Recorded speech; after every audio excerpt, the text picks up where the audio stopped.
ఇక్కడ గొర్రెల కాపరులు ఎవరైనా ఉన్నారా? నేను. స్వాగతం. నువ్విక్కడ ఉండడం సంతోషం. గొర్రెల కాపురులకు నా హృదయంలో ప్రత్యేక స్థానం ఉంది. ఎన్ని గొర్రెలున్నాయి? 100. బోధకుడా, వాటిలో ఒకటి తప్పిపోతే ఏం చేస్తావు? నేను దానికోసం వెతుకుతాను.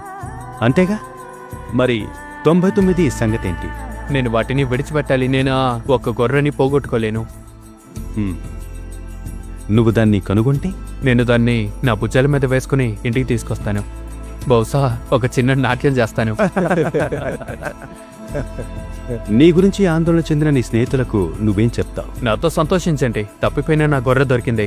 అతనేం చెప్పాడో గమనించారా? అతను ఎప్పుడూ తప్పిపోయిన 99 గొర్రెల కంటే ఒక గొర్రె కోసం ఎక్కువ సంతోషిస్తాడు. కాబట్టి వీరిలో ఒక్కరు కూడా నశించడం నా తండ్రికి ఇష్టం లేదు. నేనెందుకు? మీరిక్కడి వరకు ఎందుకు వచ్చారు? ఈ ఊర్లో అందరూ మీ కాళ్ళ మీద పడుతున్నారు కదా.